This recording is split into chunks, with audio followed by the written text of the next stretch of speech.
sa ating ika-apat na grupo, Micaela A. Pascual, Rosa Camilla Trinidad at Adrian Villacorta.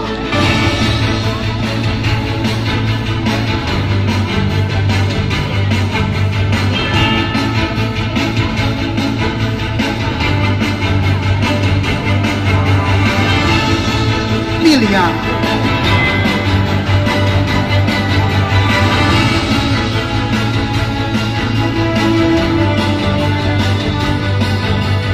Maraming salamat po, Sir BJ. And to read the mechanics, criteria for judging and the introduction of judges. Grupo ay binubuo ng 2 hanggang 3 miyembro, bukas sa anumang kasarian. Ang piyesa ay gagamitin na kinakailangang orihinal at tinatalakay ang tema ng patimpalak na binyan noon at ngayon.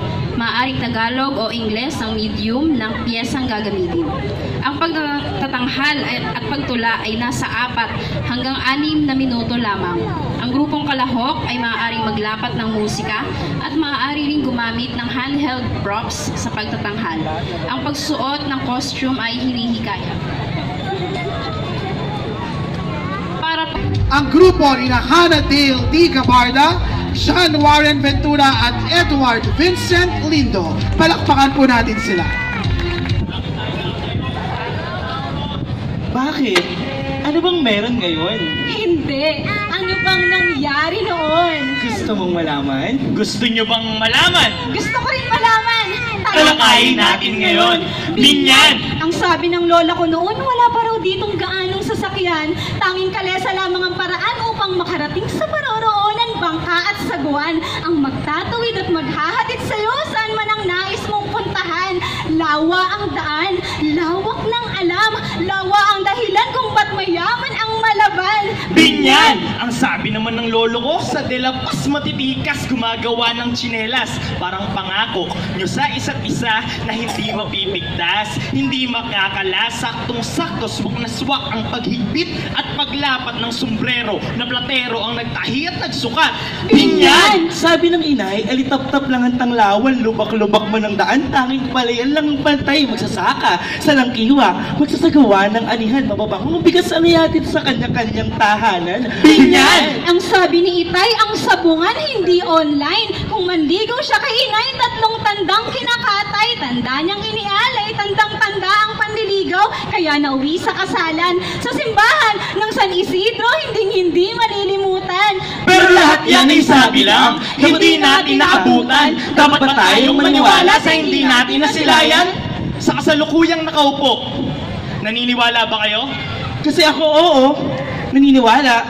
Masdan mo man ang paligid, lahat yan ay makikita pagkat sumisili pa rin ng noon na ngayon ay mas pinaganda. Ang binyan noon ay tulad ng gintong binubuo pa lang, binabad sa init at hirap, kaya ngayon ay kumikinang, nilubog lang panandalian. Para mas lalong mahiya ngayong oras na ng paghahango, sisilawin ang di mo bilang. Noon ay may Rizal. Ngayon ay may tayo. Sa iba't ibang aspeto, lahat tayo ay panalo. Sa binyan na asensado, mamayan ay sigurado Na may bukas na abangan, hihintayin dahil danado. bawat kilos at galaw, disiplinado mga tao, maganda na binyan noon.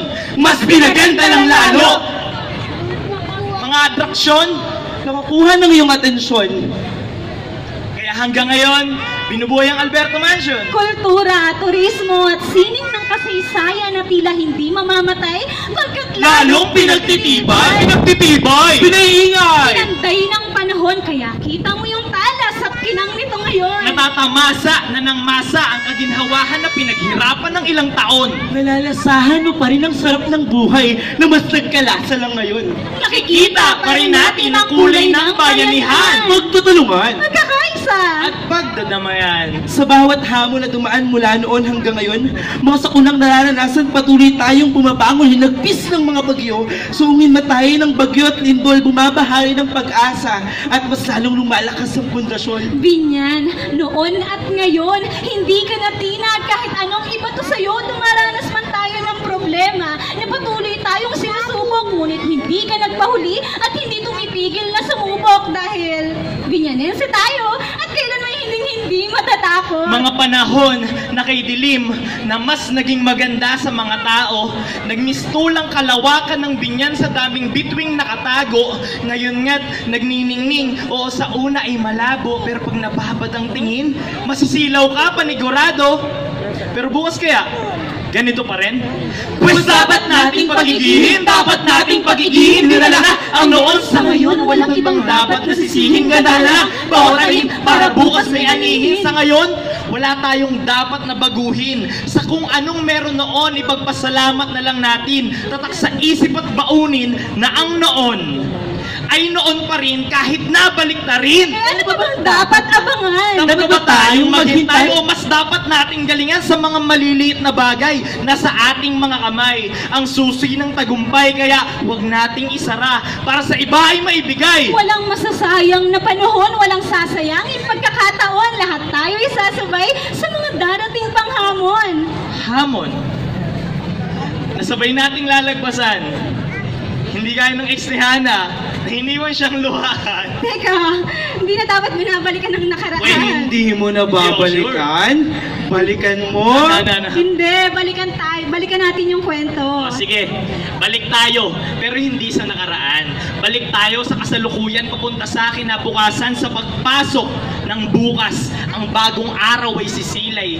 Oo, darating ang dilim, ngunit ito ay pagninilay. Sa plano nating gagawin kahit marami ang mapilay. Sa hakbang nating mariin, ngunit di natin mararating ang bukas kung di natin tatawirin. Ang tulay ng noon, patungo sa ngayon at ang tulay na maghahatid sa mga susunod na henerasyon. Dahil ang binyan noon ay binyan ngayon at tayo ang magtatawid. Magtatayo, Maghahatid. Maglalapit. magbibigkis Hanggang ang ating pagtitiis ay maging tagumpay na matamis. Bakit pa kailangan balikan ng nakaraan? Kung ang noon naman ay baon natin hanggang ngayon. Hindi ito nabaon. Hindi ito nalubog. Hindi ito natabunan ng makabagong panahon. Kaya wala nang dapat pag-usapan. Wala nang dapat ikumpara. Kung para naman sa binyan, may masasabi ka pa ba? Aminin man natin o hindi, sa haba ng panahong lumipas, magmula sa mga kwentong hindi nagsikupan. Na ang binyan noon ay tinitingala, hindi lang basta tinitignan. Ang binyan ay di lang dinadaanan, ng binyan ay tinitigilan. Kaya ultimo si Rizal. Si Rizal, sa bayan natin na nirahan, patunay lang na ang kalidad ng binyan, pambansang bayani lang naman. Kaya may masasabi ka pa ba ngayon? ngayon? O sa mga susunod na bukas, Kung nakaukit na ang noon na di na mabubura ng punas. Ang sabi ni Rizal noon, ang kabataan, ang pag-asa ng bayan. Ngunit ang sabi namin ngayon, ang bayan ang pag-asa ng kabataan. Kaya't sasabihin namin ngayon, Na ang binyan ang pag-asa naming mga kabataan. Respetuhin ang nakaraan. bigyang pansin ang kasalukuyan. upang ating mapagandaan ang mas magandang kinabukasan. Noon ay may Rizal, ngayon ay may tayo. Sa bayang mapa noon o mapa ngayon, kinabukasan ay sigurado. Noon ay may Rizal, ngayon ay may tayo. Sa binyang mapa noon o mapa ngayon, kinabukasan ay sigurado. Ngayong nandito na tayo, sa bayan ng pag-asa. Muli po, palakpakan. Noon at ngayon. Isang tula tungkol sa pagbabago, pag-unlad at pagpapahalaga. Simulan natin sa edukasyon. Edukasyon ang susi at pundasyon ng ating kinabukasan. Noon, mga mag-aaral ay pinagkakaitan ng karapatan na makapagtapos ng pag-aaral. Di ba't sabi ni Rizal, ang kabataan ng pag-asa ng bayan? Na kung saan ang kasalukuyang henerasyon ang nagdadala sa atin patungo sa tagumpay, sapagkat sa bawat buwis na inyong binabayad, mayroong pangarap ang natupad. Maraming salamat, bayan ng Binyan. Maraming salamat.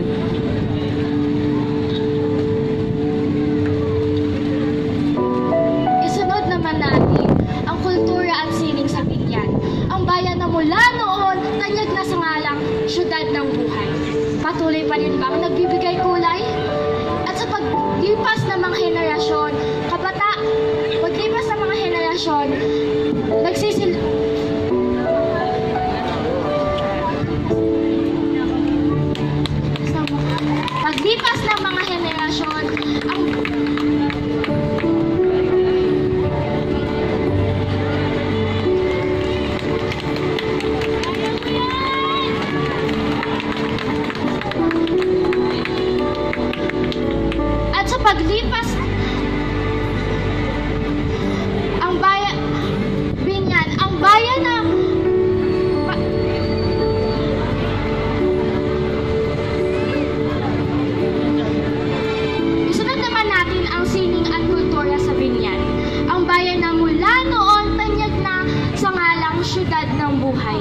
Patuloy pa rin bang nagbibigay kulay? At sa paglipas ng mga henerasyon, kasaysayan ba'y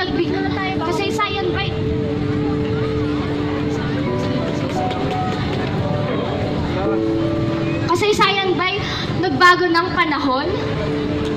Kultura at sining, kamusta ka na ngayon? Dating makukulay na kalsada, maingay at may okasyon. Patuloy pa rin bang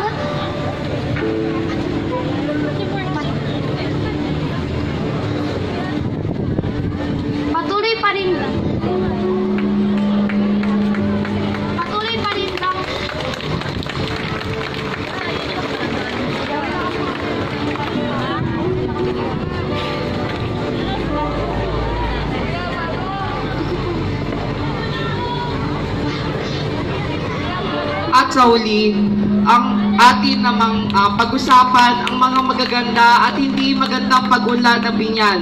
Siyempre, wala namang perpektong bayan. Pero para sa bayan ng Binyan, may kwento ako sasabihin. Noon at ngayon, ang pagbabago'y ating bibigyang pansin.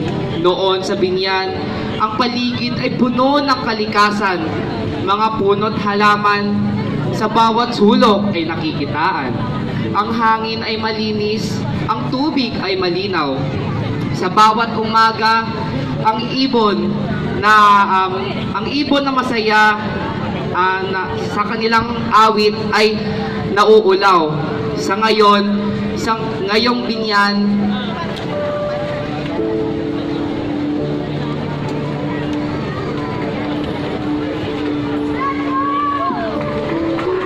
sa Binyan, ang progreso ay hindi mapipigilan. Mga gusali at tahanan sa bawat sulok ay matatagpuan. Ang hangin ay puno na ng usok. Ang tubig ay hindi na malinaw. Sa bawat umaga, ang ingay ng sasakyan ang ating naririnig. Hindi na ang awit ng mga ibon na nauulaw. Pero sa kabila ng lahat, ang Binyan ay patuloy na lumalaban. Sa hamon ng modernisasyon, hindi ito nagpapatalo, hindi ito sumusuko. Ang kultura at tradisyon sa puso ng bawat Binyanense ay nakaukit.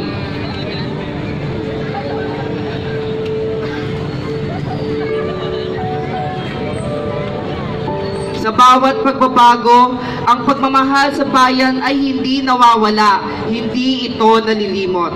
Sa Binyan noon at ngayon, may mga pagbabago man, ang diwa ng bayan sa bawat Binyanense ay mananatiling buhay at laging handang lumaban. Binyan noon at ngayon, isang tula tungkol sa pagbabago, pag-unlad at pagpapahalaga. Dalawa, tatlo. Pagsubok sa mikropono. Oh, kumpleto na ba? Handa na ba kayo sa paglalakbay kung saan panahon ang tatalakayin? Iba-ibang aspeto ng umuhusay na bayan ng tutuklasin. Wala na bang hihintayin? Boss, larga na! Kumpleto na ang mga bata. Noong bata pa ako, tandang-tanda ko pa ang mga sabisbi ng matatanda kung saan hango ang ngalan ng Binyan. Sa Binyagan, nasa Binyagan kami noon. At kita sa mga mukha ng mga dumalo, ang saya sa pagsalubong at pagdiriwang ng bagong dumating na buhay. Teka, City of Life? Kaya hindi lang ang selebrasyon ng buhay ang tinutukoy sa banner ng Binyang City of Life. Magandang salamin din ito ng makulay na buhay at pamumuhay. mayamang istorya na may malaking gampanin sa kasaysayan ng bansa. Kalusugan ng kulturang tinatamasa at madami pang iba. Hindi nagkulang at sapat lang ang katawagang City City of of Life. Life is constantly changing. And so it's the environment where it happens. Nagbabago, oo, pero nababago ng may kahusayan para sa kabutihan. Sa bayan, ito'y para sa mamamayan. Ganoon ang nangyayari ngayon sa Binyan. Gising na! Mga bata't matatanda, masyadong napahaba ang mga tulog sa biyahe. Sa isa na tayong bababa sa bus. Ikaw, Ale, gisingin mo na ang anak mo. Wala dapat ang makalaktaw. Sa ating pagbabalik tanaw, Simulan na. Tunghayan natin ang nakaraan. ating ding pagmasdan ang kasalukuyan Ng ating minamahal na lupang tinubuan, ang masaganang bayan, ang lungsod ng Binyan. Maliit na baryo, payak at tahimik na destinasyon, isa sa mga tanyag na lungsod sa lalawigan ng Laguna. Sentro simula pa noon ng kalakalan sa probinsya kung ating tatanawin sa ngayon sadyang Malaguna. Noong una, mga palayaan ang nagahari, ang mga magsasaka, masisipag at masasayang nag-aani. sa isang kisap mata, mga gusali at kalsada ang sumalubong sa atin sa paglipas ng mga petsa. Ang dating kahoy na puno ng kwento, ngayon mga tore at istruktura ang makikita, nananatiling buhay na buhay at ikinakagunita ang Binyan. Ngayon labis umaapaw ang kasiglahan. Nagyabong ng mga paaralan, pasyalan at mga tahanan, kitang-kita nga rin naman dito sa plasang ating kinatatayuan. Nasa harapan ng hubad nating mga mata ang katunayan, pruwebang ang Binyay na nalaytay. Gayon pa man, Sa paglipas ng panahon, gayon din ang paglaki ng ating populasyon. Pakalat-kalat ng mga bata sa kalsada na para bang mga ligaw na pusa. kabilang hamon sa habag ng buhay, patuloy ang pag-usbong ng mga problemang di mamatay-matay. Kaya pa ba? Naguhumusab ang umabante. Nariyan pa nga ang mga kaso ng maagang pagbubuntis, naghihit-hit dahil gutom ay di matiis. Mga kabataang naliligaw ng landas, mag-asa tilay, unti-unting kumukupa. Pero diba't sabi nga ng tanyag na tao ng Binyang hinubog ang kasaysayan gamit ang kanyang mga kamay, ang talento niyang pagsulat bilang pangmaglit ng mga naghahari-harian. Sabi nga niya, kabataan, ang pag-asa ng bayan. Kaya nga't hindi ba't sa kabila na naglalaki ang mga alon, napansin mo rin ba? Ang pamamayani ng paglinang sa kakayahan ng kabataan, kasabay pa ng pagbibigay ng oportunidad sa mga mamamayan. Sari-saring seminar ang inihandog, ang gumigising sa mga isipang natutulog. Programang sumusuporta, walang ibang layunin, kundi lungsod ay paunlarin ang pag-usbong ng mga organisasyon. Naglalayong makiba sa patuloy nating pagbangon Sa tuwing tinatangay na tayo ng alon, Pansing-pansin mo na ba? ang malakit malayong pinagkaiba. Ng Binyan noon, At ngayon, makikita mo naman, mararamdaman mo naman. natatanggap mo naman Ang pagbabago. Di ba? Mula sa pagpapaganda ng bayan, usapang istruktura, paaralan man o pasyalan. hanggang sa paglinang ng kakayahan ng mga mamamayan, wala ang mga tinatamasa natin ngayon noon. Pero ito na nga, at heto na nga ang kinahantungan ng ating lakbay-aral. Kumusta naman? Napagtanto mo ba ang laki ng pagbabago ng ating Binyan? Pagbabagong hindi lamang para sa recognition at mga titulo. Ang mga ito'y pagbabago para sa mga mamamayang Binyanense. Paraan ng pagpapalaganap ng esperanza Pag-asa na ayon kay Dr. Jose Rizal ay tinatamasa ng mga kabataang bunga ng masa. Naway, patuloy na manalaytay ang buhay sa Binyan sa bawat pagsulong at pagsasamahan. ang Binyan noon at ngayon, buhay na buhay. Ang puso para sa kultura ay di kailanman mamamatay. Ang lungsod ng buhay. Muli, ating pong palakpakan. Maraming salamat po. Ang ikatlong grupo na kinabibilangan ni Harley Balaguer, Jasmine Aracon at Christina G. Coalpar. Ang iba't ibang galaw, isang patutunguhan. Dito isang araw, isang kapuluan. Narinig mo na ba ang katagang perlas ng timog? Ito'y hapag ng kultura at wangis ng pag-asa. Karikitay, bahagi ng lipunan at buhay. Sa bawat tanawin, diway sumisilay, halina't tuklasin ang bayang pinagmulan natin. Bayang simple at kaunti ang palamuti. Mga kulay ng balat ay kayumanggi. At kitang-kita ang kanilang ganda sa likod ng bawat ngiti. Bayang talaga namang aking tinatangi. Alingaw-ngaw ng puso, tinig ng kasaysayan. Alingaw-ngaw ng puso, tinig ng kasaysayan. Sulyap ng silangan, bayang kinagisnan. Bayang mistulang aklat na kung bubuksan mo ang libro ay matatagpuan mo. Ang bawat pahina, na kung bubuksan mo ang libro ay matatagpuan mo ang tagumpay at pag-asa rito. Bayang isang larawan ng sining kung saan ang tindig at galang ay naglalarawan ng kabuuang ganda. Kung dati maririnig mo ang ingay ng mga nakakalesa, tinig ng mga kutsero na gustong kumita ng pera, ngayon busina ng mga sasakyan ng iyong agahan. Isang palatandaan ng kaunlaran ng ating bayan. Mga mamamayan ay maagang nagsisikilusan. Isama mo pa riyan ang puto na ipinagmamalaki ng binyan. Paglipas ng panahon ay tila isang kislap ng ilaw. Mabilis, ngunit ito'y nagdudulot at nagiiwan ng marka mula sa mga mata ng kasaysayan. Ang sigaw! Ang sigaw! Ng kalayaan! Tulad ng araw na sumiklab, Nagdulot ng liwanag sa dilim ng ating bayan.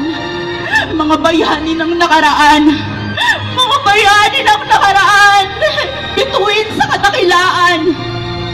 Ilaw na nagbibigay liwanag sa dilim ng gabi ng kasaysayan. Maipaglaban lamang ang binyan mula sa mga taong nagnanais na ito'y makamtan.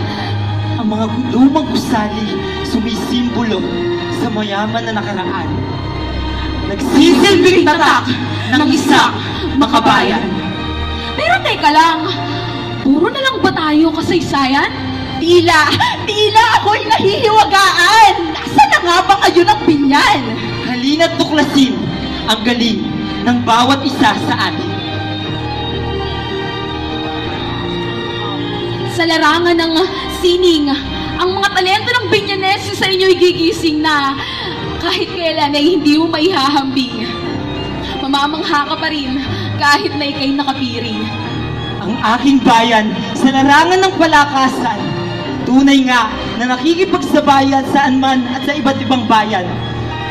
Kaya pangalanan mo kung anong palakasan man iyan, tiyak at sigurado ako na hindi mawawala ang ngalan na Binyan. Ang bayan ko sa larangan ng akademiko ay hindi papahuli. Hindi mo may pag-aatubili. Ang husay kapag utak ang puhunan at pinanlaban. Tulad ng instrumento, ang utak ay kailangan itono ng wasto upang magkaroon ng musika ng kaalaman. Dahil kahit nasa ang dako ka man, sumisimbolo ito ng ating bayan. Ang aking bayan naman sa usupining ekonomiya, ito'y nagkakaroon ng impluwensya sa ating kasalukuyan. Simula, gitna, at hinaharap na diwa. Pansin mo ba? Hindi ba't napakalayo na, malayong-malayo na ang Binyan? Mula paaralan, gusali at kabahayan, talaga naman umusbong ang Binyan. At isa pa riyan, nagtutulungan ang bawat mamamayan. Ang relasyon sa pagitan ng nakaraan at kasalukuyan ay naglalarawan ng desisyon at nakaraan. Ay nagpapakita o nagbibigay ng impluwensya sa kasalukuyan. Sa pagsubok ng kasalukuyan nitong kalagayan. Ang pag-unlad o pagbabago ay mas dapat maunawaan sa pamamagitan ng pagtingin sa mga nakaraang nagdaan at kung paano ito nakatulong sa atin. Sa paghubog ng kasalukuyang kalagayan. Ako si Camila na nagmula sa barangay San Vicente na kung saan pinagmamalaki ang puto ng Binyan. Ako si Adi. At ako naman si Ella. At kami ay nagmula sa tahanan ng mga sapatero at maglalapad. Kami ay manlalaban. At ito ang Pagsilong ng bayang inasyon. Pagsilay sa bayang minamahal. Maraming salamat po. Maraming salamat, Micaela Pascual, Rosa Camila Trinidad, at Adrian Villacorta. At ngayon po, sa ating pong huling kalahok para po sa ating tanghal tula, tinatawagan po si Wilfredo Alipala at Reden Medenilia.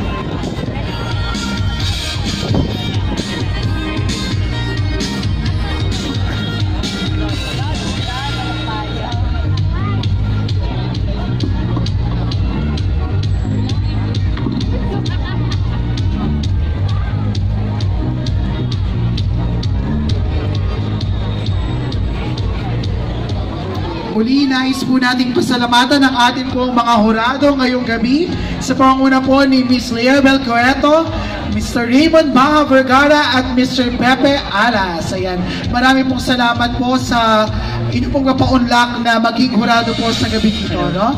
Salamat din po sa ating pong Mayor Arman Dimadela Jr., Congresswoman Len Alonte Nagiat at Vice Jel Alonte para po si Wilfredo Alipala at Reden Medenilia. Mahilig ako magkukay. Ako rin. Gustong-gusto ko parati na ayain ng mga kaibigan kong samahan ako para bisitahin ng mga bagong lapag na damit sa Biyernes. Iniisa-isa ko ang mga sampayan. Ang mga kulay nila't kapal. Sinisipat kung may butas ba o mantsa. Pero ayos lang yun, lalo na kung luma. Gusto ko lang makita kung gaano ba kalaki yung sira. Kung meron man, ayos lang. Papagandahin ko na lang. Hindi ko rin naman maintindihan yung sarili ko kung bakit ko ito nahilikan. Marahil iniisip mo na ang kuripot ko naman dahil palagi akong nasa ukayan at pinipili yung mga luman at pinaglumaan. Siguro, oo, minsan. Pero parang kasing may kung ano sa kanila. Nahihiwagahan ako sa kwentong dala. Naaakit ako sa mga rason. Sa dahilan. Sa kung sino. O ilan. Gaano. At paano na sila ginamit. Pero baka dahil na rin kasi lumaki ako sa poder ng aking lolo. Pero hindi ko sinasabi na mahilig siya sa ukay. Ang gusto kong sabihin ay napalibutan din kasi ako ng mga lumang bagay at kwento na inaalmusal ko noon sa kubong nagsisilbi naming palasyo sa gitna ng palayan. At lagi niya sa akin pinagmamalaki ang kanyang bayang kinalakhan. Sabi nga ni Lolo. Nako, Apo, kung inabot mo kami dati at ang lugar na ito at bigla kong naisip, paano kaya kung naabutan ko lang ang binyan noon? Kung bibigyan ako ng pagkakataon na masilip ang nakaraan, nais ko sanang makita at maramdaman ang binyan noon. Gusto kong salubungin ang hangin ng lumang bayan, lakarin ng nakayapak ang lupang unti-unting nagiging masagana, mabingi sa ingay ng kampana, tunog ng mga kalesa.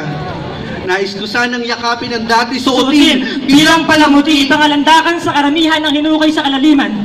Ang mga nakaraan ay ginto kung maituturing suotin bilang palamuti. Palamuti suot ko habang buhay na buong puso kong iingatan at ipagmamalaki. Kaya kada mapapadaan ako sa mga lumang bahay na nakatayo na noon pa, para akong nilulubog sa nakaraan. Para akong hinihila ang mga lumang bahay na punong-puno ng mga emosyon. Ang mga kalawang ng bakal na pader na siyang palatandaan ng tibay sa ngayon. Ang mga bintanang malalaking may nakadungaw na memorya. Tahanan ng mga alaala at lagdaan ng kwento. Bakit ngayon ko lang naabutan ng mga ito?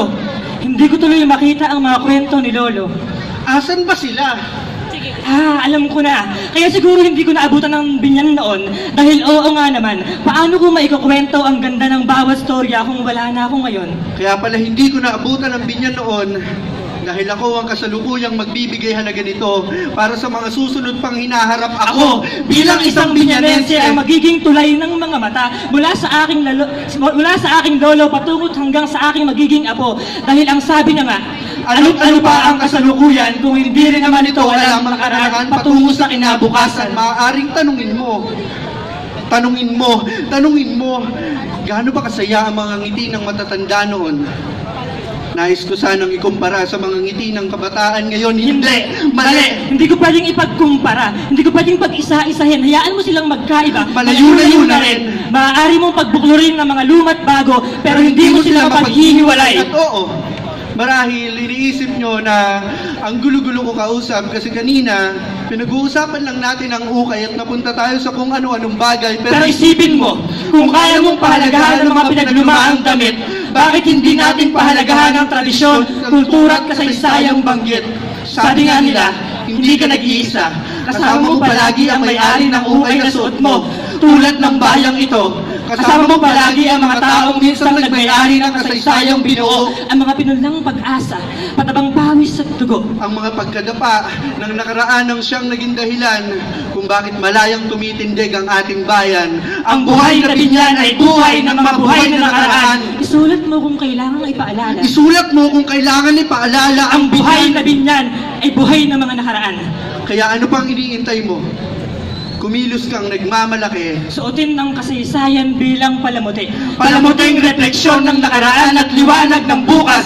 Kaya tara, samahan mo akong mag-ukay at huwag kang pansinin ng mga sira at butas. Kaya tara, samahan mo akong pahalagahan ng mga luma, pagandahin palalo ang mga bago. Kaya tara sa binyan, samahan mo ako, mag-ukay tayo. Muli, palakpakan po natin ang ating ikalimang kalahok, Wilfredo Alipala at Reden Medellilla. So nakakatuwa hagi at nakiisa at sumali po sa atin pong Tanghal Tula Spoken Word Poetry Contest. So as mentioned, the awarding of winners will be announced later after the second part of the program. So magkakaroon po tayo ng ilang minutong break, no? So sabi ko nga kanina, ito po ay dalawang bahagi. So natapos, aayos lang po ang atin pong 7th Binyan National Choral Festival. So huwag po kayong aalis dahil marami po kasaling choral groups na mapapakinggan po natin ngayong gabi. So muli, ako po si Sir Jemic Reyes, nagpapasalamat po sa Pichato, headed by Sir BJ, Sir John Paul Direct. Thank you very much. At sa lahat po ng salamat po. Muli, maligayang araw at masayang araw ng binyan sa ating lahat.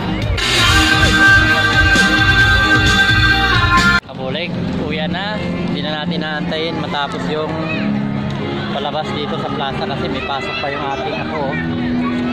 Yan, may pasok pa bukas sa mga bata, pati Tita Liz. Yan, good luck. Good luck sa bunso namin. Ayan. Ayan o. Yeah. Yan yung kasali sa Patimpalak, mga kabulig. Bye-bye. Thank you for watching.